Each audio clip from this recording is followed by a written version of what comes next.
friends, I have another great story to share with you today. It's called Walter's Magic Wand. Walter made a magic wand from a stick he found in his backyard. He covered it with scraps of colored paper and waved it around. "Does it work?" asked his mother. "Only when I say the magic words, I say." I wonder what the magic words are. That afternoon, his mother took him to the library. Walter brought his magic wand with him. "Please don't poke," said the librarian, when Walter pushed some papers off her desk. "Please don't meddle," with the librarian when Walter played with the index cards.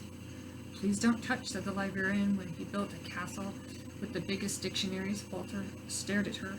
"Walter, find a book and read it and stay out of trouble," said his mother. Looks like Walter's learning the library rules. Walter went over to the bookcase, and he gave a practice wave with his magic wand. "Papa Gustav," he said, saying the magic words that came into his head, and then he tapped on a book called Tigers. Trees and bushes sprouted from the floor. Vines and orchids twisted from around the bookshelves. Apes swung from the overhead lights, and snakes slithered along the magazine racks. Walter felt hot and sticky. Looks like Walter's magic wand took him to the jungle. 7 tigers appeared from behind the bookcases. They were snarling and looked very hungry. Walter was delighted. But the librarian did not get eaten. She helped everyone climb to the top of the tallest bookcase. Then she sprinkled thumbtacks on the floor, and the tigers tried to reach her, but they couldn't. "And please don't scratch the furniture with those claws," the librarian told them.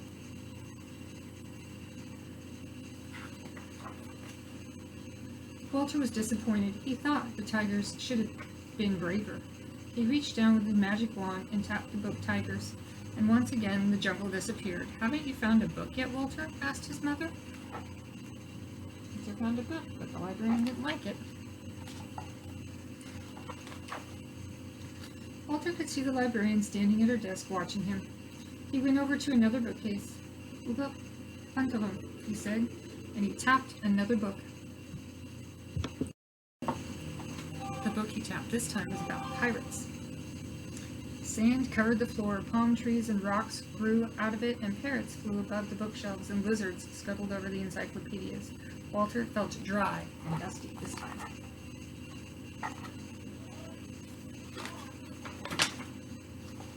"11 pirates leaped out from behind a bookshelf,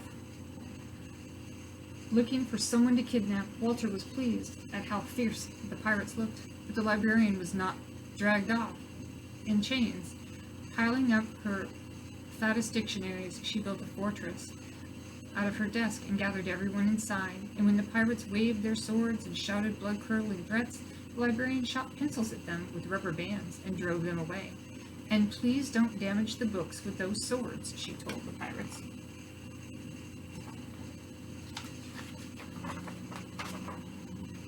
Walter was disappointed. He thought the pirates should have tried harder. He reached out with his magic wand and tapped the book called Pirates, and once again the pirates disappeared. "Don't stand around dreaming, Walter," said his mother. "Please find a book." I don't know, you think Walter's going to find a book? Walter could see the librarian behind her desk frowning. He stepped over to another bookshelf. "Quigley Squintbox," he said, and he tapped another book with his magic wand. It was a book called Oceans. Waves surged through the library. Seaweed climbed over the counters, lobsters crawled among the books, and dolphins splashed and played. Walter felt cold and wet this time.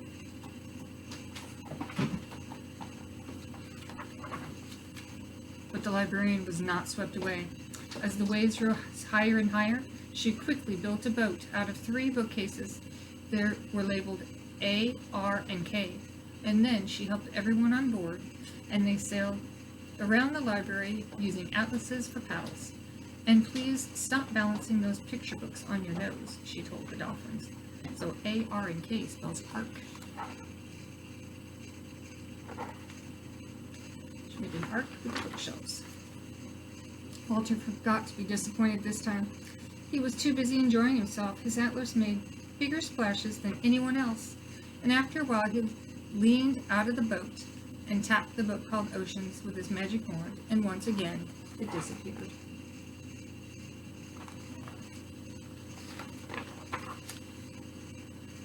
Do you want all those? Walter asked his mother. I thought you were just daydreaming. Walter looked around. He was holding 3 books, one about tigers, one about pirates, and one about oceans.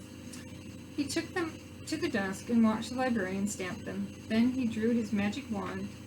He threw his magic wand into the trash. He knew the magic couldn't really have happened, but the magic wand of yours is much too good to throw away, said the librarian. And she took it out of the trash and put it back in his hand. Walter stared at her. It was then that he noticed the piece of palm leaf caught in her hair, the seaweed poking from her collar, and her sudden smile. The end. That was a pretty good story, huh? What could you do if you had a magic wand? I'd love to hear about it. Let me know. Bye, friends.